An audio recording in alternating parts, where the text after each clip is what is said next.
Karena kita sering bilang kan bahwa cinta itu buta. Setuju nggak? Dan memang kita lihat awal-awal itu di ceritanya gimana Amnon itu nggak bisa tidur, dia itu mukanya muram terus. Tapi setelah nafsunya itu terlampiaskan, dia kayak berubah jadi benci. Jadi kalau menurut gue pribadi, cinta itu nggak buta, nafsu yang buta. Dan kadang-kadang nafsu sama cinta itu dua hal yang sulit untuk dibedakan. Pribadi ya, hal itu terjadi bukan karena mereka itu literally budak cinta, tapi karena mereka budak nafsu. Gitu. Jadi kan kalau lo lihat ya polanya ya, semua abusive relationship itu biasanya ada nafsu yang telah terjadi.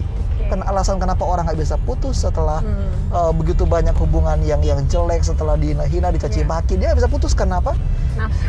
Nafsu karena udah diberikan sesuatu.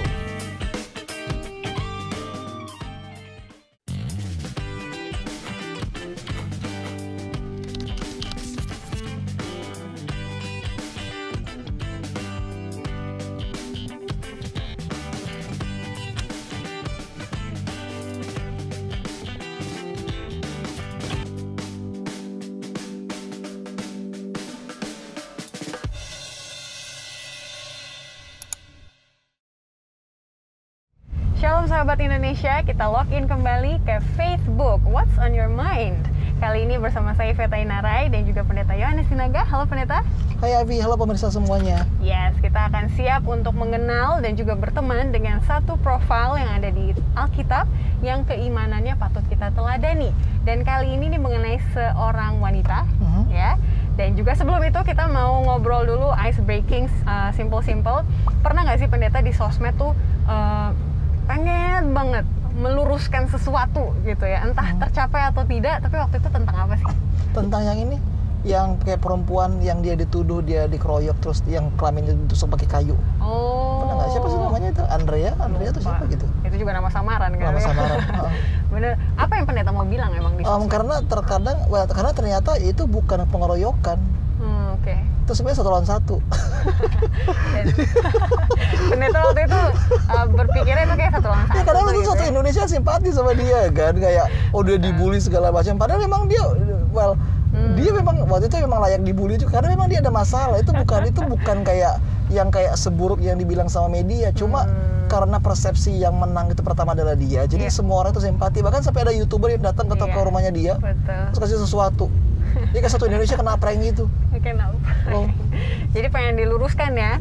Kayak udah ini banget, gemes banget aja. Tapi jadi nggak di? Nggak jadi. Nggak di post. Kenapa? Nggak jadi. Karena nanti gue takut dikomen-komenin orang. Takut dibully orang jadinya. Nggak sih, sebenarnya Pendeta nggak takut dibully ya, takut capek balas komen aja. Capek aja. Karena udah kebayang mereka bakal ngomong apa. Kayak kemarin aja kan gue pernah ada post story, ada yang nge-post story kan kalau hantu itu takut sama kucing. Terus gue bilang, kata siapa tuh takut kucing? Terus gue dikomen-komenin coy. Padahal nggak kenal siapa itu ya. Emang kalau siap komen di online itu harus siap dengan para netizen kita. Aku juga pernah, dan aku nggak kesampaian karena aku sebelum posting biasanya nanya pendapat teman-teman juga sih. Oke. Ini hal simple. Lama juga prosesnya. Hal simple seperti ngedit foto. Kan ada ya di aplikasi tuh suka memperpanjang jenjang kaki gitu kan. Maksudnya? Jadi foto bisa ditarik-tarik supaya kelihatan agak tinggi badannya. Oh gitu? Tapi menurut aku kelihatannya aneh. Fotonya nggak natural. Tapi aku mengerti sih orang pengen kelihatan cantik, ramping gitu kan ya. Tapi ya untuk pribadiku itu kayak nggak natural. Ini foto teman lo lihat di banyak kakinya? Banyak orang. Serius? Iya, karena artis-artis begitu. Jadi kan mereka mau dong coba kayak influencer, selebritas gitu-gitu. Iya, nanti deh aku kasih lihat Pendeta ya. Mungkin teman-teman pada tahu. Tadinya mau ngomong, tapi aku rasa jangan deh. Karena aku mikir nanti orang bilang, ya Ivy tinggi gitu kan, jadi lu bangga gitu.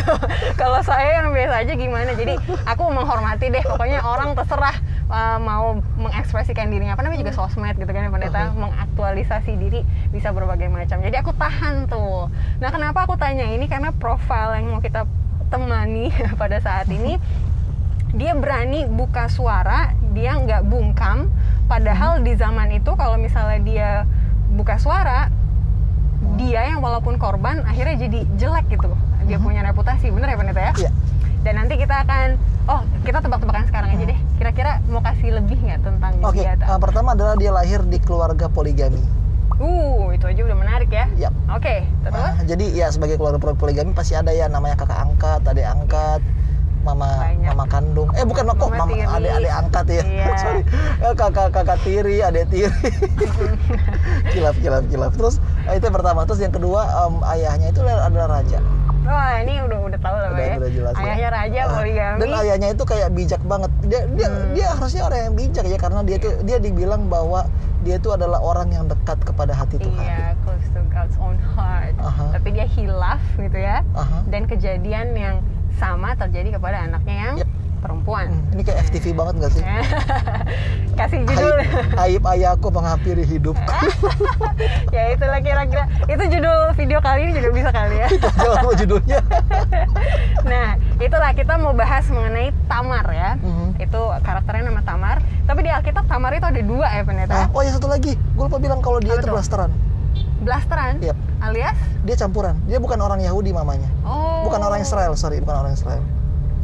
Oke. Iya, jadi sebagai orang dia mamanya itu dari keturunan Raja Gerar. Jadi otomatis kan biasanya kalau blasteran lebih cantik kan. Benar nggak sih gue? Iya. Makanya dia di apa? Dinafsuin sama kakak tirinya. Belum, sabar. Sabar. Oke. Kita akan lanjut di segmen berikutnya, jangan kemana-mana. Oke.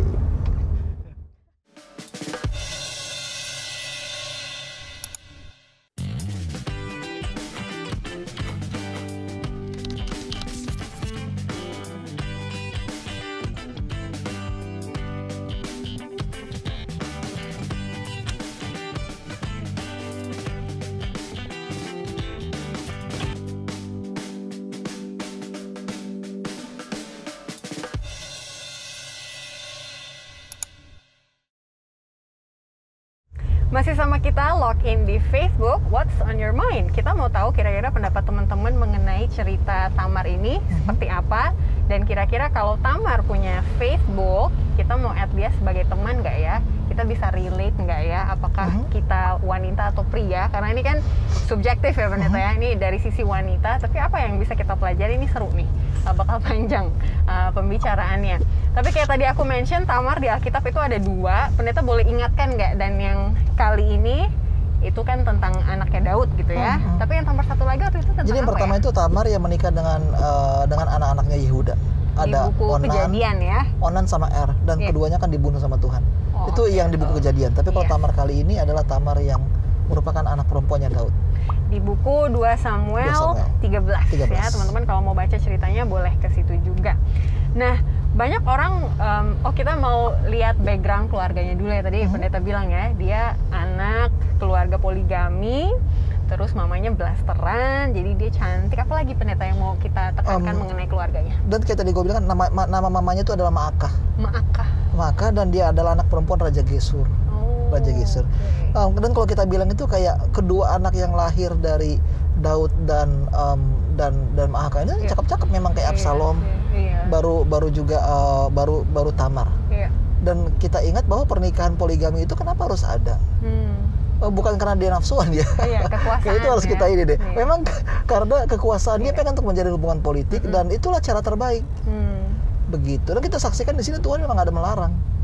Ya ini bukan jadi izinnya untuk semua laki-laki ya, tapi tidak ideal. Itu merupakan satu contoh ya gimana kadang-kadang budaya itu kayak mengaburkan pandangan kita antara benar dan salah. Dan ribet ya nanti ya cerita-cerita berikutnya.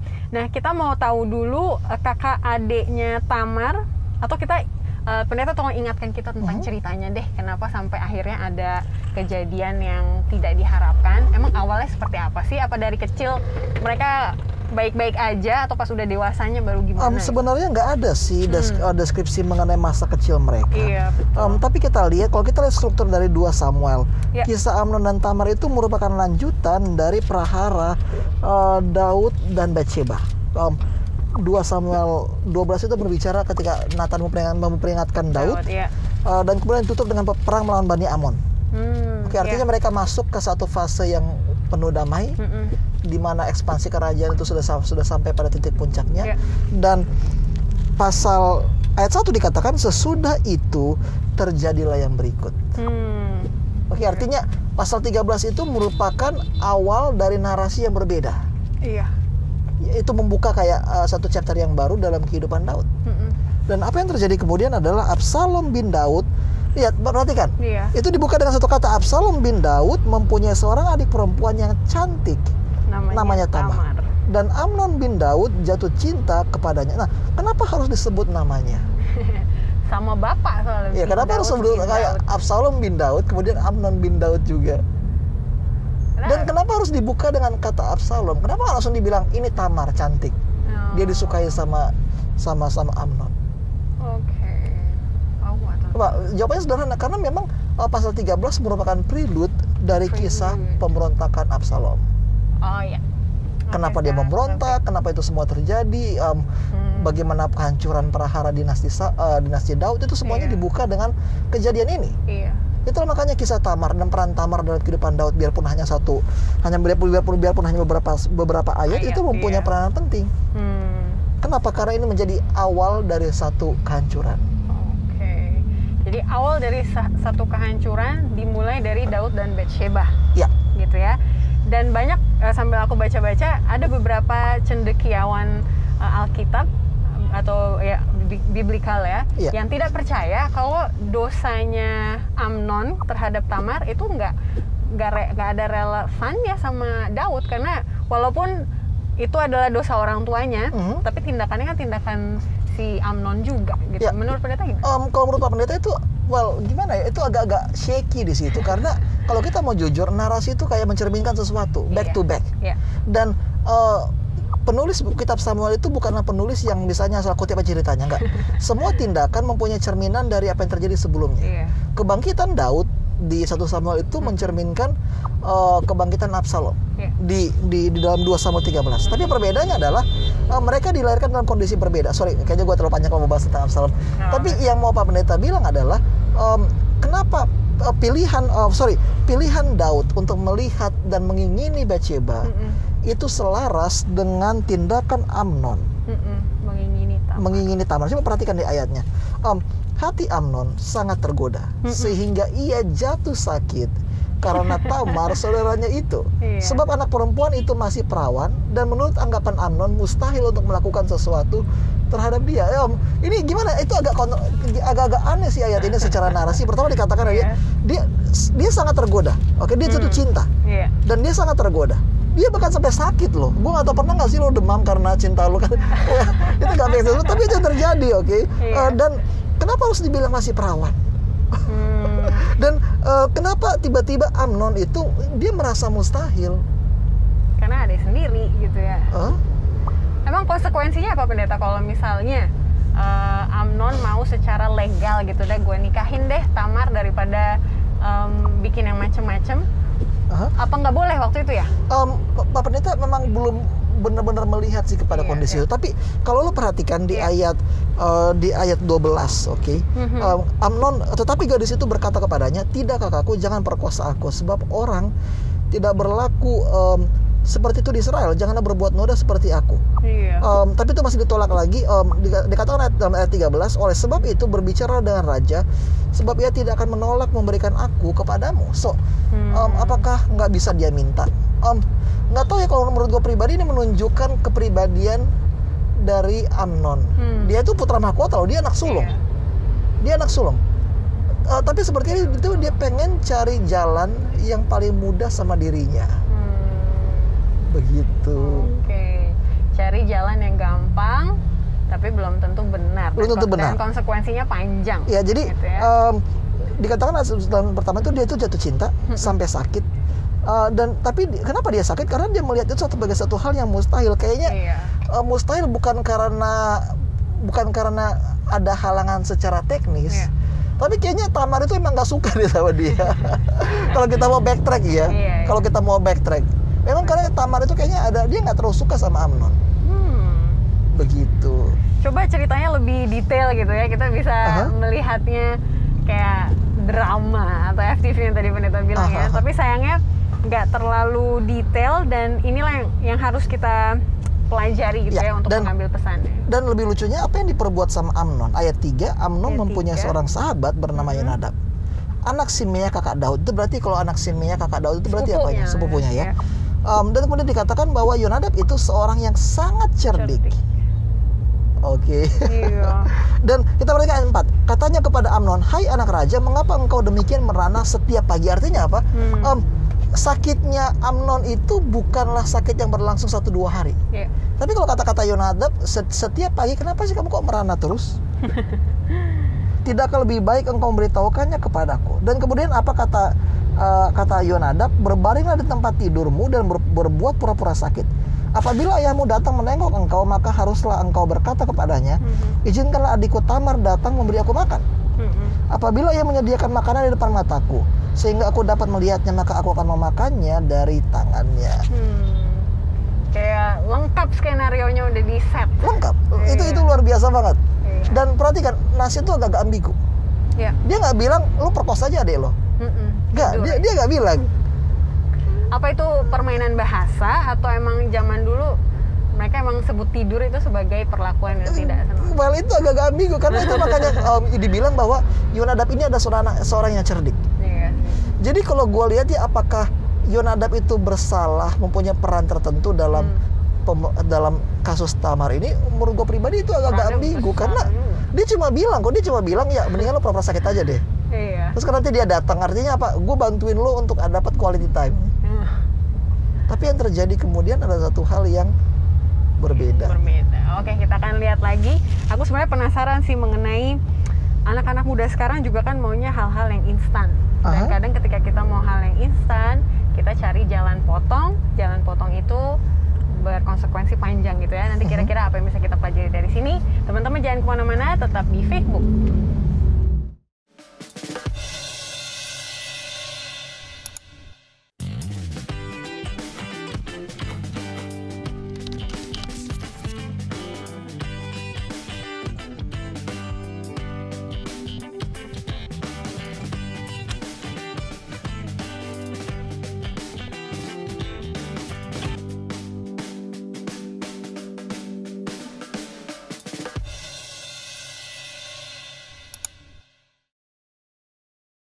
Balik lagi di Facebook, What's on your mind? Kita masih login ke profilnya Tamar.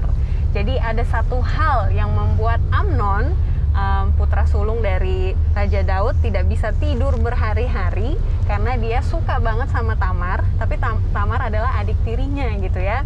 Dan dia nggak bisa nikah sama Tamar, bener ya Pastor?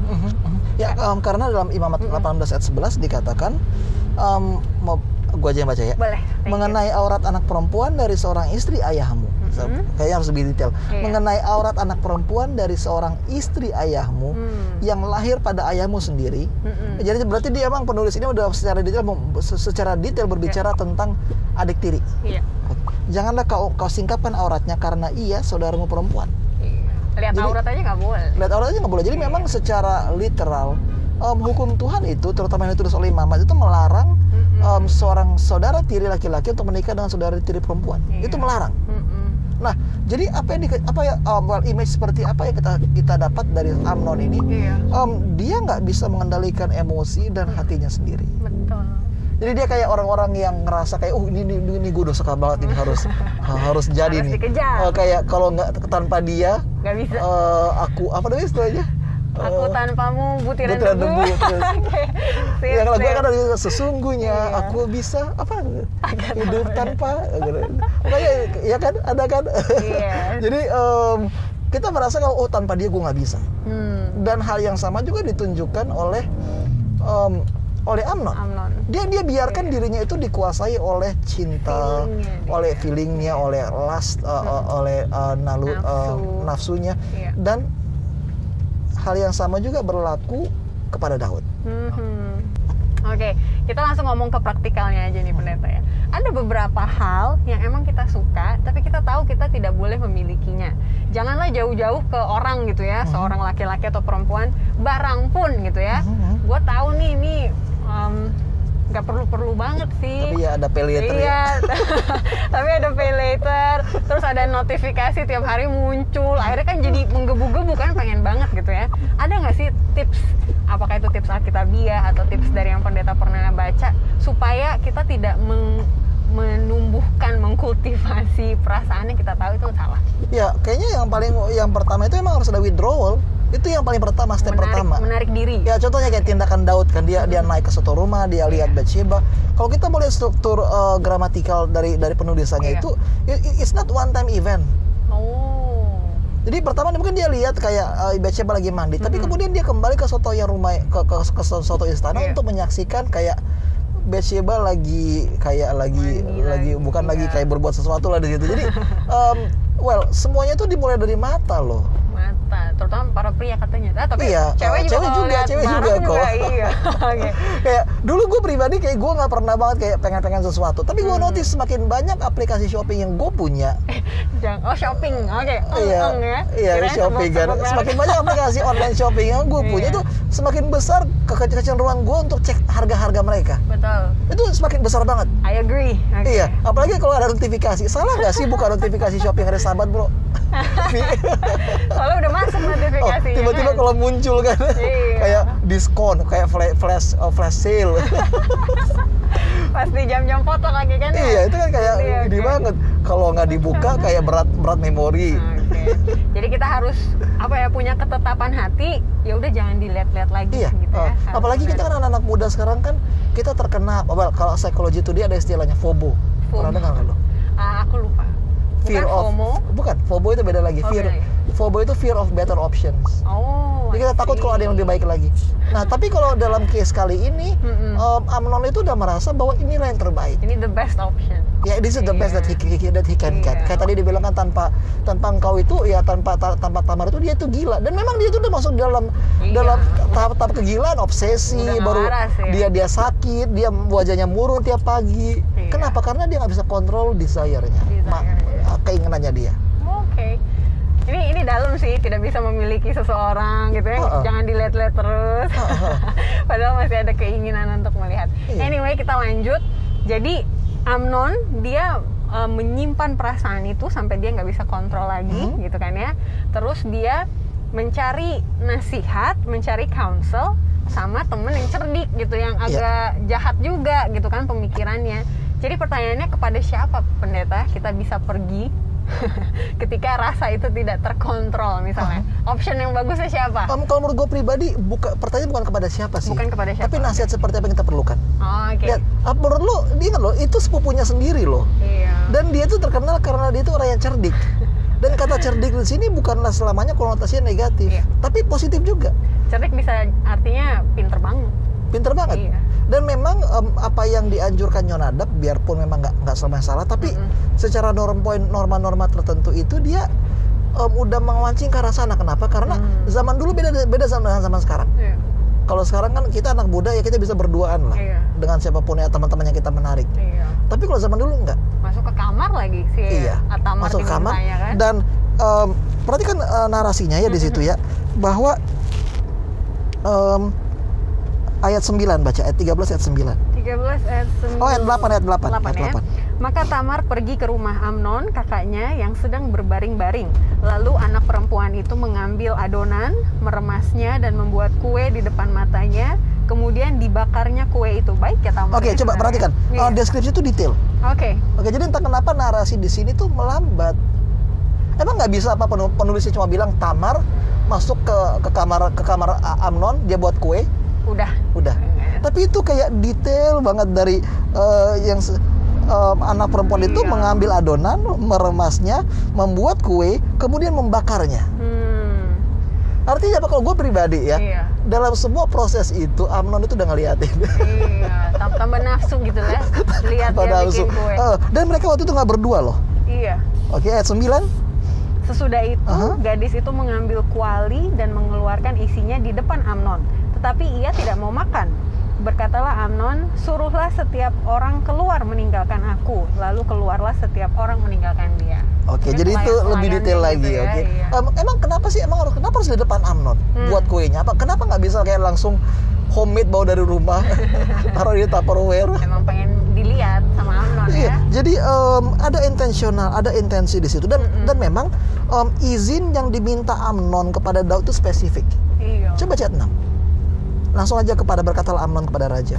Ayat 6 6. Izinkanlah adikku Tamar datang membuat barang 2 kue di depan mataku supaya aku memakannya dari tangannya. Oke, jadi itu detail gak sih? Iya. Pertama dikatakan izinkanlah adikku untuk membuat kue. Iya. Di depan mataku supaya aku memakannya. Dan Daud nggak ada curiga. Dia bilang pergilah ke rumah Amnon kakakmu dan sediakanlah makanan bagi. Jadi memang sih kita agak lebih ke arah prosedural itu. Tapi ini mau menunjukkan bahwa entah kenapa narasi di kisah antara Amnon dan Tamar itu melambat secara detail. Awalnya yang Daud bertemu dengan Amnon, kemudian mereka bersama-sama, dan kemudian ada masuk Tamar, masih rame. Kemudian tiba-tiba Amnon ngomong makan, semuanya disuruh pergi dan tinggal mereka berdua. Jadi kayak kesannya ini suspicious ya, apa bahasanya suspicious? Kayak mencurigakan. Nggak to the point, nggak lurus-lurus ceritanya gitu. Kalau emang dia mau makan, ya udah harusnya sesimpel itu ya. Tapi karena ada misi di balik itu, Alkitab mau menekankan intensi hati gitu ya, tujuan hati. Jadi narasinya juga sastranya dibikin sedetail ini. Ada lagi yang mau pendeta tambahin? Dan kita saksikan, kita masuk ke main eventnya nggak? Oke, boleh. Dan di situ ayat 11, ketika gadis itu menghidangkannya kepadanya supaya ia makan, dipegangnya lah gadis itu dan berkata kepadanya, marilah tidur dengan aku adikku. Jadi gimana itu, dua kata itu kayak agak kontras nggak sih? Marilah tidur dengan aku, tapi dia bilang adikku. Jadi masih tetap sopan sih. Iya. Gemes-gemes gimana gitu. Jadi dia bahkan pertama Tamar masih negosiasi. Tidak kakakku, jangan perkosa aku, sebab orang tidak berlaku seperti itu di Israel. Janganlah berbuat noda seperti itu. Dan kemudian ayat 13, dan aku kemanalah kubawa kecemaranku, dan engkau akan dianggap sebagai orang yang bebal di Israel. Sebab itu bicaralah dengan raja, sebab ia tidak akan menolak memberikan aku kepadamu. Artinya dia coba berusaha untuk melawan dengan logikanya dia. Itu rapi banget nggak sih kalau menurut lo apa yang dia bilang? Si Tamar. Dia bilang nggak ada orang seperti kamu di Israel. Oke, dan dia posisinya dia, kalau kamu perkosa aku, di mana? Kemana aku bisa membawa diriku? Dan bahkan kepadamu engkau akan dianggap sebagai orang bebal. Tapi sebenarnya nggak berfungsi. Dia kemudian negosiasi lagi. Cobalah, bicaralah sama Raja Daud. Pasti dia kasih. Tapi kemudian dikatakan, tetapi Amnon tidak mau mendengarkan perkataannya. Dan sebab ia lebih kuat daripadanya, diperkosanya lah dia, lalu tidur dengan dia. Ini intensi Amnon. Bahkan Amnon bilang marilah tidur dengan aku adikku gitu ya. Kesannya sopan. Tapi Tamar tahu dia bukan gadis bodoh gitu ya. Jangan perkosa aku langsung gitu. Padahal mungkin kalau dilihat dari kata-kata ya cuma diajak tidur. Jadi kita lihat bahwa pertama itu awalnya Amnon pengen konsensual. Iya kan? Dia nggak ada intention untuk kayak memperkosa. Dia hanya pengen ya have fun lebih aja. Lebih deket-deket gitu. Yes, betul sekali. Nah ini bisa nggak kita ambil pelajaran dari sini? Aku nggak tahu juga sih ya seharusnya bagaimana. Tapi ketika kita, ini dari segi wanita pendeta ya, ketika wanita melihat ada intensi tidak baik dari pria, bisakah kita mengikuti Tamar, kita negosiasi secara logika dulu gitu ya? Atau langsung kabur aja dari situ? Menurut pendeta? Kalau menurut gue pribadi memang Tamar itu emang nggak ada opsi lain sih untuk kabur. Dia memang berada di posisi orang yang lebih kuat daripada dia, karena dikatakan di dalam ayat 14 itu dikatakan secara spesifik ya, sebab ia lebih kuat daripadanya. Artinya dia mencoba melawan. Udah ada restraint gitu. Tapi udah ditahan. Iya. Begitu. Oke, ada power terlibat di situ. Oke, selanjutnya kita akan lihat. Oke, ini menarik nih di ayat 15 ya. Setelah sudah diperkosa, sudah ditiduri, kemudian timbullah kebencian yang besar pada Amnon terhadap gadis itu. Why? Itulah, karena kita sering bilang kan bahwa cinta itu buta. Setuju nggak? Dan memang kita lihat awal-awal itu di ceritanya, gimana Amnon itu nggak bisa tidur, dia itu mukanya muram terus. Tapi setelah nafsunya itu terlampiaskan, dia kayak berubah jadi benci. Jadi kalau menurut gue pribadi, cinta itu nggak buta, nafsu yang buta. Dan kadang-kadang nafsu sama cinta itu dua hal yang sulit untuk dibedakan. Oke. Jadi akhirnya dia benci karena yang dia pikir intensinya dia pure gitu ya, innocent. Jadi dia salah mengerti lah. Amnon itu salah mengerti apa yang ada dalam dirinya. Dikira itu cinta. Dan memang bahkan Alkitab sendiri menyatakan Amnon bin Daud jatuh cinta kepadanya. Oke. Jadi bahkan penulisnya juga sendiri kayak dia menganggap itu adalah cinta, tapi pada akhirnya dalam satu twist of event dikatakan dia langsung benci. Ini jadi indikator sejak awal itu nggak pernah Amnon cinta, yang ada dia nafsu. Kalau pernah nggak sih dengar istilah bucin-bucin gitu? Budak cinta. Iya. Apa ciri-ciri bucin? Kayak yang lo tahu. Biasanya nggak logika. Jadi misalnya pasangannya mau apa dia iyain aja gitu ya, tanpa melihat bahwa sepertinya dia dirugikan gitu, atau ceweknya bukan ceweknya ya, pokoknya pasangannya terlalu selfish gitu, tapi dia iya aja gitu. Jadi kalau dilihat dari segi orang ketiga gitu ya, ini nggak logis gitu ya, tapi bagi mereka yang mengalami cinta tersebut, oke. Jadi kalau menurut gue pribadi ya, hal itu terjadi bukan karena mereka itu literally budak cinta, tapi karena mereka budak nafsu. Gitu. Jadi dan lu kalau lu lihat ya polanya ya, semua abusive relationship itu biasanya ada nafsu yang telah terjadi. Kan alasan kenapa orang nggak bisa putus setelah begitu banyak hubungan yang jelek, setelah dihina, dicaci maki, dia nggak bisa putus. Kenapa? Nafsu karena udah diberikan sesuatu. Oke, memang sih ini agak jauh sih dari diskusi kita, tapi hal yang sama juga berlaku kepada Amnon. Dia nggak bisa bedakan antara cinta sama nafsu. Itu makanya untuk semua anak-anak muda dan juga pemirsa di rumah, coba tanyakan kepada diri Anda, yang kamu punya itu cinta atau nafsu? Kondisional atau unconditional? Karena itu bedanya sih. Setelah lo dapat apa yang lo pengen, gimana? Kayak waktu itu, dan ini hal yang sama ya, nafsu dan keinginan itu juga bukan saja mengenai cinta, tapi mengenai shopping juga. Ya pernah nggak sih lo kayak pengen sesuatu, tapi begitu lo beli kayak B aja? Banyak. Aku waktu pertama kali kerja baru dapat gaji, beli banyak hal nggak mahal, aku masih bisa nabung. Tapi setelah beberapa bulan setelah itu kayak ini nggak kepake, ini nggak kepake. Berarti emang waktu itu lapar mata gitu kan. Ini kayak bagus nih, harganya oke dan lain-lain gitu. Jadi kira-kira seperti itulah perbedaannya nafsu dengan cinta. Nanti teman-teman Facebook sekalian kita akan bahas selanjutnya mengenai, mungkin masih ada yang penasaran tentang perbedaan nafsu dan cinta, dan juga reaksi Tamar yang mau kita lihat setelah ini. Jangan kemana-mana.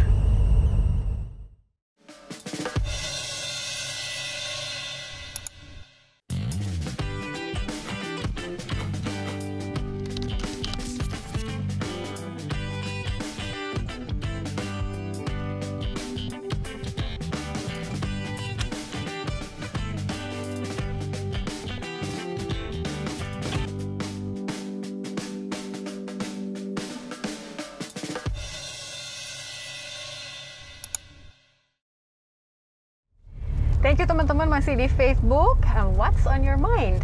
Sebenarnya kita sekarang penasaran what's on David's mind gitu ya. Tapi sebelum ke situ kita mau lanjutin yang tadi dulu, Pendeta. Ciri-ciri perbedaan nafsu dan cinta. Tadi Pendeta sudah bilang kalau cinta itu unconditional, tanpa syarat gitu ya. Tapi nafsu bersyarat, pengen maunya apa supaya dikasih apa gitu misalnya. Terus logika, cinta itu harus make sense. Kalau nafsu kadang tidak masuk logika gitu kan. Yang penting dapat aja. Yang penting dapat aja. Mau apapun itu biayanya atau seberapa besar dosa dan konsekuensinya tetap juga dijalanin. Apalagi Pendeta? Yang terpenting itu prinsip sih. Prinsip. Dan cinta itu selalu menaruh prinsip di atas segalanya. Selalu ada batasan. Because love always makes boundary sebenarnya. Karena prinsip ada batasannya. Iya.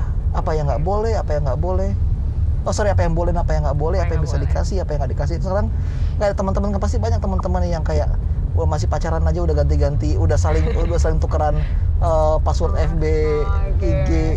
Privacy. Ya privacy itu harus ada. Dan kayak lu nggak boleh ada quality time sama teman-teman lu kalau gua nggak ada. Harus selalu cerita lu ada di mana, segala macam.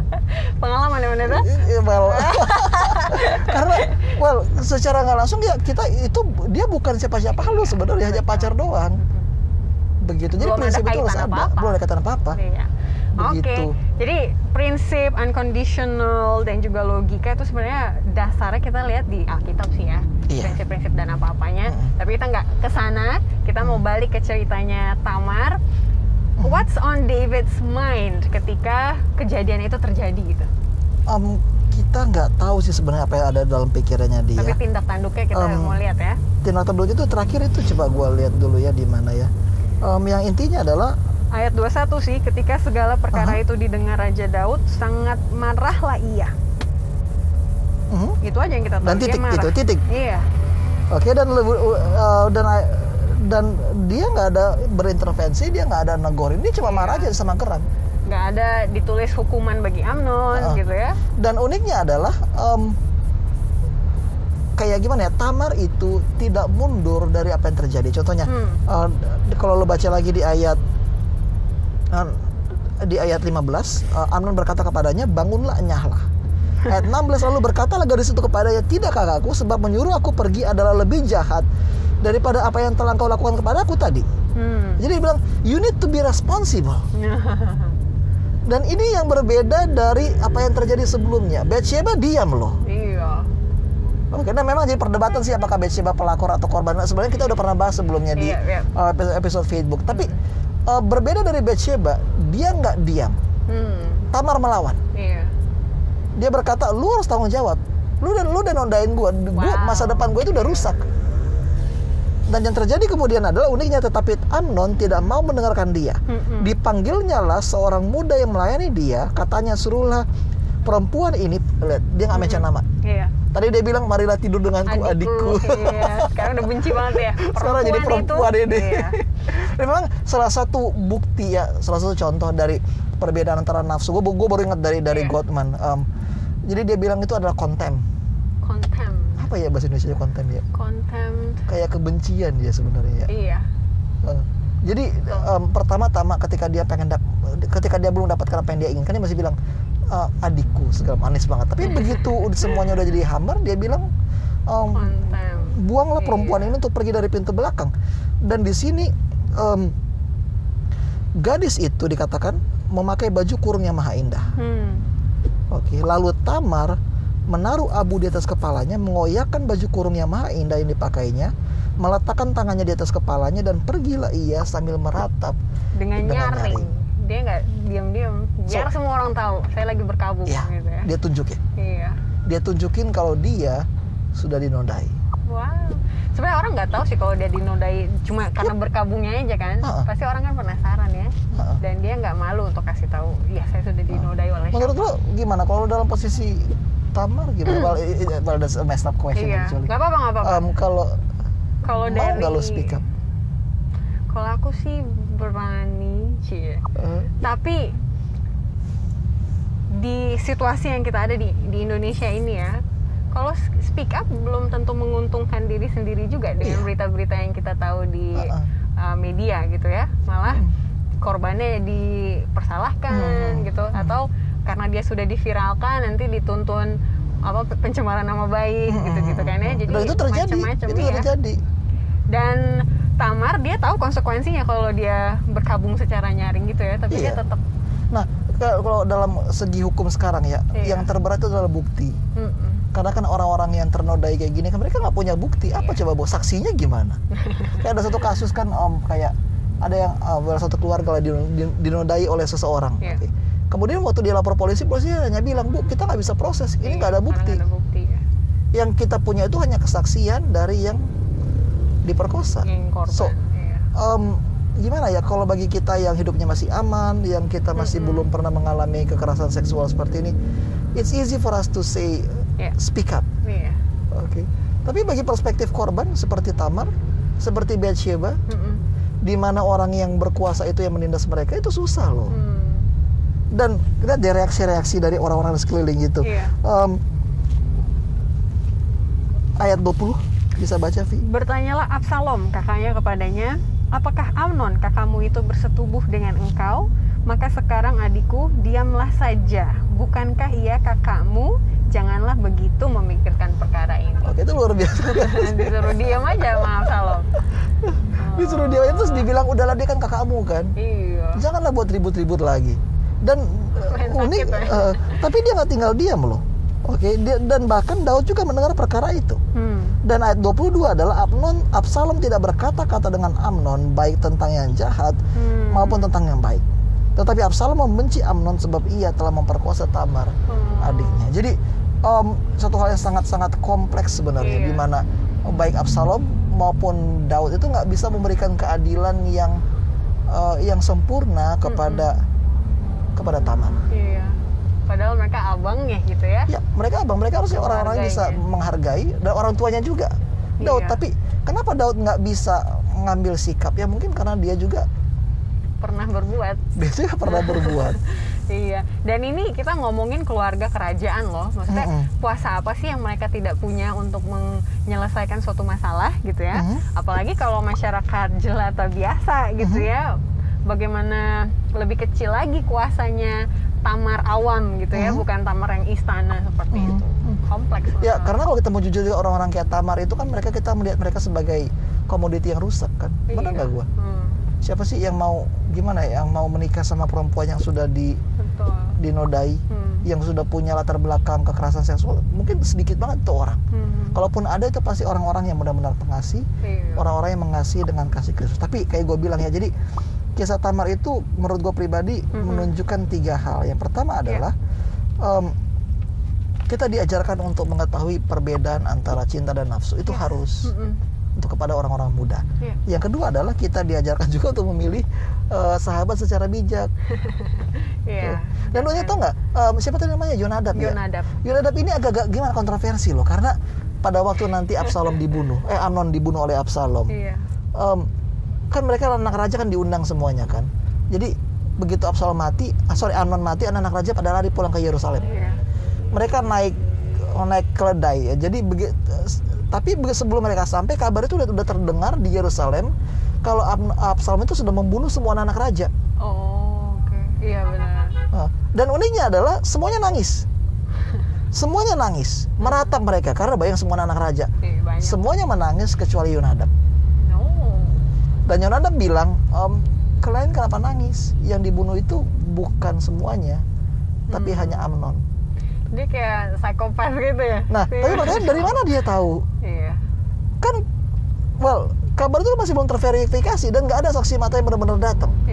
Ya, in a way, kalau menurut gue pribadi, Yonadab juga terlibat dalam pembunuhan Amnon. Gak heran sih, makanya namanya dia disebut gitu kan ya, dalam cerita ini disebut, berarti kan somehow dia connected gitu ya dalam dua cerita tersebut. Dan itu tadi yang kedua itu bahwa kita harus berhati-hati dalam memilih sahabat. Yang ketiga adalah dosa itu menghancurkan dari satu generasi ke generasi selanjutnya. Jadi pola yang ada dalam kehidupan Daud itu entah kenapa diulang lagi dalam kehidupan Tamar. Dan kita saksikan garment, baju keindahannya itu dirobek. Kalau kita melihat narasi dalam Alkitab itu, garment itu punya tempat yang spesial.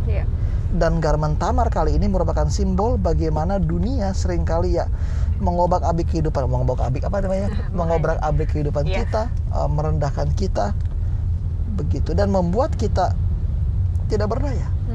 Dan Absalom pun orang yang selalu melindungi itu diam aja. Uniknya adalah Tamar dikatakan bahwa dia tinggal di rumah Absalom sampai hari kematiannya. Tapi kemudian beberapa tahun kemudian Absalom mempunyai anak perempuan. Tahu nggak dikasih nama siapa? Tamar. Kenapa? Simbol perlawanan. I want everyone to remember. Menarik ya. Tapi Tamar tantenya masih hidup atau setelah? Masih hidup. Ya. Dia mau pastiin semua orang ingat apa yang telah terjadi. Jadi ini memang agak-agak rumit sih ceritanya, terutama bagi kita semua. So kita harus ingat bahwa semuanya itu kekerasan seksual dimulai dari penyalahgunaan kekuasaan. Itu berkaitan. Kalau orang udah sering menyalahgunakan kekuasaannya dia, itu pasti mengarah kepada kekerasan seksual satu hari nanti. Abuse of power always leads to sexual abuse. Itu sejalan. Nah, makanya harus hati-hati sama semua orang. Harus ada boundary. Bahkan sebagai pendeta juga. Kami kayaknya paling gede deh percobaannya. Kalau soal ini. Main ke rumah anggota, gitu. Itu kan udah di boundary orang ya. Gue dulu pribadi, waktu gue masih pendeta muda, gue buat komitmen gue nggak mau buat yang cewek. Itu komitmen gue. Kecuali keluarga adik sendiri. Kecuali gitu. Keluarga. Tapi kalau anggota jemaat enggak. Jangan ya. Enggak. Kenapa? Ya karena harus ada boundary. Kayak kontak fisik itu enggak. Gua sama sekali enggak. Kecuali kalau untuk salam, pelukan enggak. Gue lebih karena gue nggak terlalu nyaman sih kalau di Emang pribadi nggak nyaman juga ya? Hanya memang ya pribadi gue nyaman, tapi kalau untuk sama orang anggota jemaat enggak, that's ya memang sudah professional boundary. Bahkan kalau dalam konseling kan ada kan professional boundary-nya kan, nggak boleh kontak fisik, apapun terjadi itu tuh nggak boleh. Begitu. Nah, sudah nggak kita punya boundary sekarang? Begitu. Semuanya itu dari mengingini loh. Iya. Hukum ke-10 balik-balik. Hukum ke-10. Karena kalau hukum 10 itu sudah apa namanya? Sudah dilanggar, itu semuanya pasti beruntun. Nah, pertanyaan adalah kayak udah supaya lebih relevan. Kita punya nggak safe space untuk Tamar? Safe space untuk Tamar. Yang ada di gereja. Itu pertanyaanku sebenarnya. Jadi selain ada safe space di jemaat, kalau sudah ada satu kejadian yang terlanjur terjadi gitu ya, seberapa gereja bisa menengahi atau membela atau menjaga, melindungi hak korban? Pendeta tahu nggak ke arah situ ya? Itu sih yang nggak sulit, karena gue belum pernah menghadapi situasi kayak gitu. Gitu ya. Kadang-kadang gue pun menghadapi, tapi gue cenderung untuk menutup mata, karena itu lebih simpel dilakukan. Iya. Abusive family. Betul.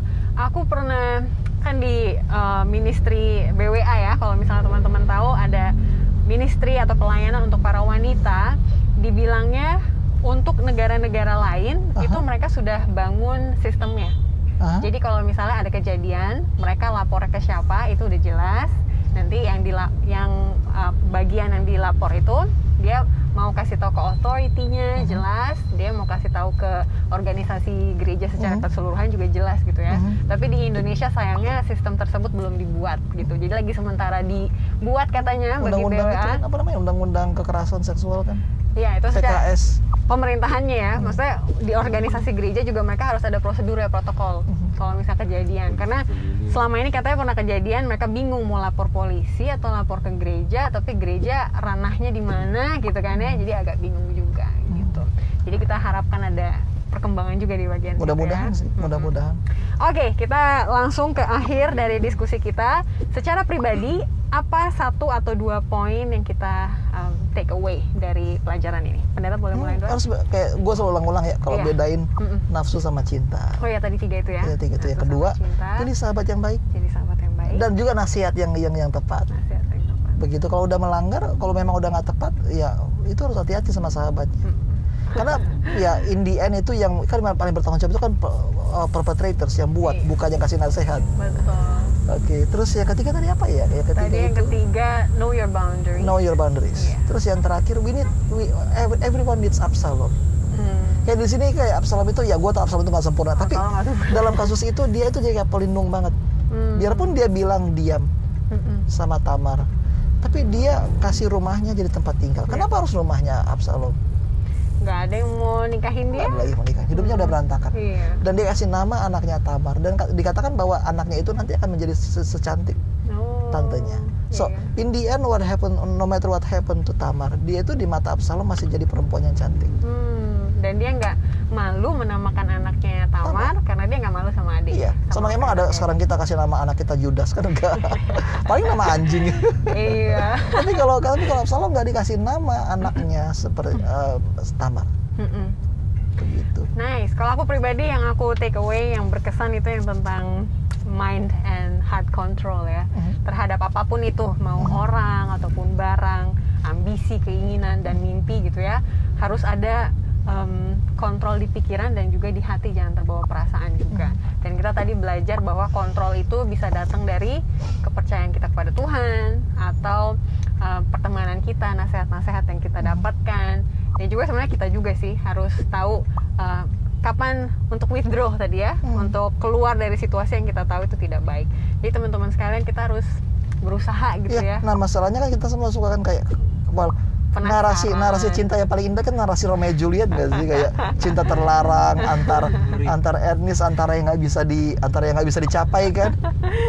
Walaupun makanya antar etnis nggak salah juga sih ya. Lagu-lagu paling indah itu kan biasanya lagu-lagu cinta-cinta yang nggak kesampaian, bener gak gue? Lagu patah hati, bener. Lagu-lagu patah hati, tapi justru kita selalu bilang kan follow your heart segala macam kan. Tapi Alkitab katakan talk to your heart.